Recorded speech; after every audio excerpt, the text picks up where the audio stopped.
Well, some are saying China's going through a real estate apocalypse, literally. I mean, think about how competitive these guys are. Some can say Americans are the most competitive people in the world. However, did you know China has a city called Tianducheng that they built the exact Eiffel Tower in that city? They built a strip just like Champs-Elysees, where in the real estate that you buy in the city is so expensive, kind of like how it is in France. That's how competitive this place is. However, China's got a big problem. Something crazy just happened this last month. Country Garden Holdings, which is their biggest real estate company developer in China that did 441 billion wons last year, just missed a debt payment. You ever missed a credit card payment? You ever like, I forgot to make that payment. Who calls you? The credit card company. They just missed a debt payment. You know how much it was? Just 20 million wons. And they missed it. And in China, there's all these cities called ghost cities. They have 65 to 90 million vacant homes. Everybody's looking at the data saying China's selling themselves as they're doing really good. But wait till you see when we compare them to another case study of another country that grew as fast as they did. You should see what happened to them next. If you get value out of this video, give it a thumbs up and subscribe to the channel. Do you remember earlier this year or last year when Silicon Valley Bank or Signature, or it was a couple other ones that went out of business and others came and picked them up because rates were going up too quickly. They couldn't make their payments. Like, oh my God, what is going on over here? Now imagine if that happened to JP Morgan Chase or a BlackRock, because this company we're talking about is not just one of the companies. It's the biggest company in the real estate development business. So when you look at this chart here from Country Gardens, dollar bonds slumped deeper to distress levels. Look at the date of June, middle of June. You see how it's around the 80 cents on a dollar? Look where it drops to by the end of July, to around 10 cents. It's nearly a 70% drop off in 6 weeks, and you can't make a 20 million won payment? You're as big as you are, you can't make that payment, a debt payment? That's deeply concerning. And by the way, outside of those guys, new home sales by China's 100 biggest developers dropped by 33% in July from a year ago. When you look at the numbers here, this chart, developer finance and extend drops. Okay, you see the black, the pink, the blue, and the yellow. The black being self-raised funds, the pink being deposit and advance payments, the blue being personal mortgages, and the yellow being domestic borrowing. Look what happened in the middle of 2021, right there, how much it was peaking, around 1.8 trillion won, and look where it's at now, dropped to nearly 1.2 trillion won in just 2 years. Again, another reason why a lot of people are concerned about what's going on in China. However, let's continue. Why does this matter? Because more than 85% of China's houses are sold through pre-sale, up from 50% in 2005, which means mortgages begin months or even years before buildings are finished. And by the way, the reason why this is important, just last year in 2022, October, there was a massive mortgage protest in China, nearly 100 plus cities, people coming out in WeChat, messaging each other saying, why are we making all these mortgage payments on a property that China Evergrande Group is not even making any progress on? They're not even building it, but they're taking our payments. What is this all about? To the point where the government had to get involved and say, hey guys, you can't be doing this stuff. If you're not building it, you can't ask people to make the payment. So many people were frustrated, not trusting what they were doing, leading to this company that's even bigger than Evergrande. So now the reason why this is important is because in China, most of the money, the GDP is tied to real estate, very different than other countries. Just to kind of give you a comparison, here's what it looks like. China's real estate sector accounts for 30% of the country's total GDP. In US, the real estate sector is only 17%. In Japan, it's 11%. Even in Canada, it's only 20%, but in China, it's 30%. So what does this mean? That means if there's any kind of movement in real estate, they feel it more because it's that bigger piece of GDP. Let me take you a little bit deeper on how much China believes in their own stock market versus other countries like America. Here's what the numbers look like. In China, only 7% of the population owns stocks, while roughly 90% are homeowners. And to make that comparison in US, roughly 53% of the country owns stocks and only 65% of Americans own real estate. We're more balanced. They're not. They're all real estate. Nothing in stocks. What does that tell you? We don't believe in stocks. We believe in real estate. And not only do they own one home, 20% of folks in China own 2 or more homes. However, they don't believe in the Airbnb model like we do in America. They don't rent them out because they feel it loses value. They like to keep it brand new. So look, if you're running a business, one of the things that matters to business owners is jet fuel. You need jet fuel. What's jet fuel? Money. You need money. But today, a lot of business owners are saying, Pat, I want to go borrow and get some money, but the interest rates are so high. Where do I go? One of the options you have is a company called Fund and Grow. Fund and Grow is a great sponsor because they understand how to help small businesses get the funding they need. Even in today's economy, they offer a 12-month membership that gives small businesses an alternative to traditional funding or gathering investors. They offer a way to get operating capital you need without having to deal with the current tedious and confusing red tape at banks. They help secure credit up to $250,000 with 0% interest, and all without you giving up any equity of your company. These guys have a great online reputation with 4,000 reviews at 4.9. So for you watching this, Fund and Grow has a special masterclass where they teach you 5 steps on how to secure $250,000 in loan. And to learn about this stuff, they have a $500 discount for all the people that are with Valuetainment. So if you want to learn more about this, go to fundandgrow.com/PBD. Once again, fundandgrow.com/PBD, or go to the description. You'll see the link there. So now you may ask and say, why did they only put the money in real estate? Because if you look at the chart since 1998, what you'll notice is the average real estate sale price in China every year has gone up. Literally, if you look at this, pretty much every single year it's gone up. And they can't necessarily say the same thing maybe about stock market or other investments, so they trust in real estate. And by the way, when you think about value real estate or expensive real estate, what city in the world do you think has the most expensive real estate? Some of you may say Beverly Hills, right? And how do we really define that math anyways? Here's how we do it. Whatever the average salary of a person in that city is to the actual average value of a home. For example, say you make $100,000 per year, but the average house value in that city is $1 million.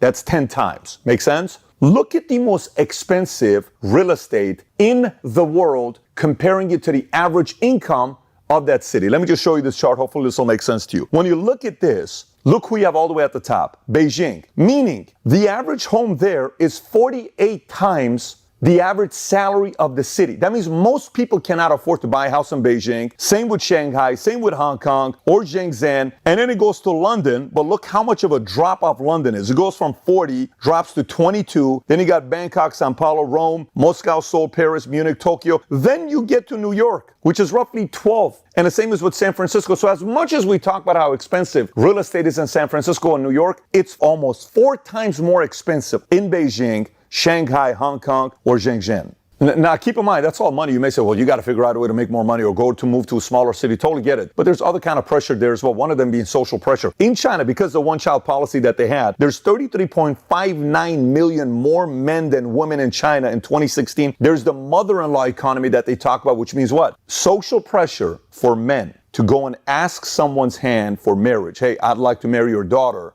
They want you to own a home in China. If you don't and another man does, the family's willing to give their daughter up to a man with a home than one without a home. That's a lot of pressure for men in China. Look, there's a lot of pros to you growing fast, but they say there's 2 ways a company goes out of business. It grows too slow, it grows too fast. When you grow too fast, if you all of a sudden don't have enough inventory or customers, there's a lot of problems there. If you cannot deliver on your promises, things can break. People are unhappy, so they leave. China may have the fastest growing urbanization in the history of mankind. When you look at this data, how they either took regular areas that were rural and they turned it into cities, or people left those areas to go into cities and migrate into cities. Look what the numbers look like from 1980 till today. 1980, it was roughly 19.39% of the population that lived in urban areas. To today, it's 65.22. That's almost 50% in 42 years. But if you look at from 2000 till today, in 2000, they were at 36%. Today, they're at 65. When you grow that fast, things are going to break, and they're kind of going through it today. So the urbanization is just one of the issues that they're having growing too fast. But outside of that, one of the problems they're having right now is with deflation. So you know how in U.S. we're like, oh my God, look what's going on with unemployment, or look what's going on with all this inflation that we have. What do? Raise the interest rates once, twice, 3, 4, 5. Oh, you know what? Inflation is gradually coming down. So the Fed has a way of cooling up the economy or heating up the economy if they choose to. Like when we went to a 128-month expansion that we have an economic expansion, we lowered the rates so low that everybody was just borrowing money. So the economy in China is kind of cooling up. They're kind of scared, saying, what is going on? People are no longer spending. They're hanging on to cash because they're scared, and they're not putting in the stock market. So the economy has to figure out a way to heat it up again in a fake way. So how do you do it? Make financing easier, lower rates, start giving 25-year loans to people above the age of 70, like assuming they're going to live up to 95. Stuff that just makes no sense. That's kind of what they're going through right now to get people buying again, because again, they got 65 to 90 million vacant properties. Someone's got to buy these places. So as if this isn't enough problems. And by the way, if you don't know the history of China, China owns 100% of land. Like in China, if you own a property, you may own the property, but you're leasing it from the government 20 to almost like 70 or 90 years. You don't own the land in China. the government owns the land in China. Or maybe it's shared by the government, maybe with you, but they own 100% of the land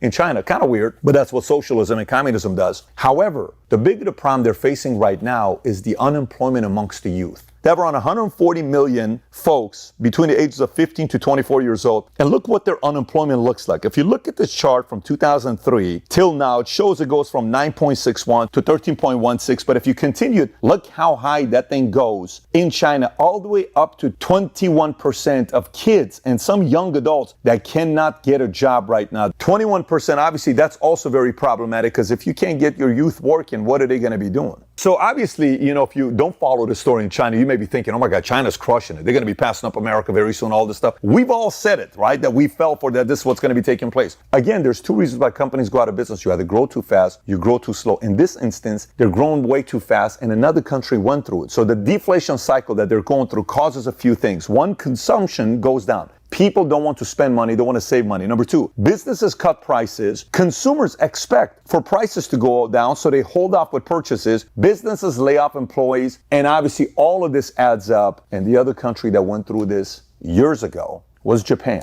Look how fast Japan grew from 1969 to 1990. When you see the numbers all the way to the left, look at that spike on how the Nikkei 225 stock market index grew that quickly, and everybody was saying Japan is the way to go. Look at the cars they're making. Look at all the stuff that they're doing. We were studying them so quickly. We were all studying what Japan was doing.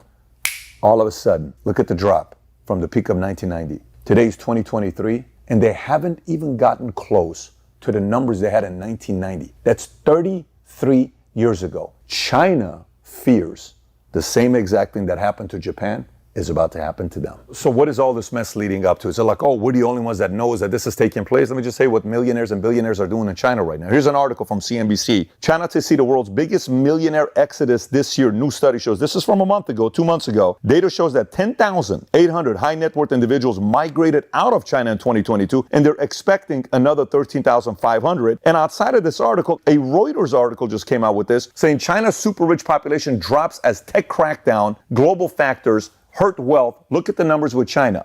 More than 400 people lost their billionaire status last year, most from China. China lost 229 billionaires from Hurun Global Rich List in 2023. These are folks that are no longer making that kind of money, and they're looking at elsewhere. Where can I take my family? And by the way, sometimes when you leave China, you can't take your money with you. It's a very different kind of a climate to be there. What's the moral of the story here? When the government tries to fabricate the economy to either cool it off or control it, they do it everywhere. We do it in America. Matter of fact, ours controls some of the economies around the world when we try to cool it off or heat it up when we're like dealing with interest rates. So look, when you look at these numbers, the same can be said with a business. When you're growing too fast, if you don't have enough products to fill in the buyers, you're going to cause a lot of buyers to be sitting 2, 4, 6, 8 weeks to receive the product. They're not going to be happy. It's kind of what's going on over there in China. And then at the same time, when you look at China, their population is 1.44 billion, but they have 658 million homes in China. So if you say the average house has 3 people living there or 4 people living there, why do you have 658 million homes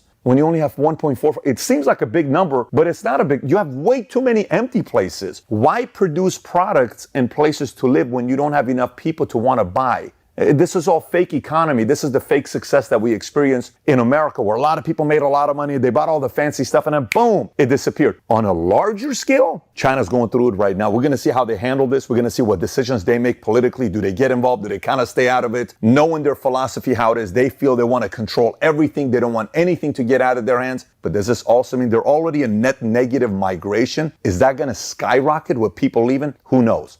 But the next 12, 24, 36 months, I would watch very closely to see what happens to China. If you got value out of this video, give it a thumbs up and subscribe to the channel. I got another video I want you to watch that has to do with China's catastrophic mistake they made years ago. When you see these numbers, it's absolutely insane. If you've not seen it, click here to watch it. Take care, everybody. Bye-bye.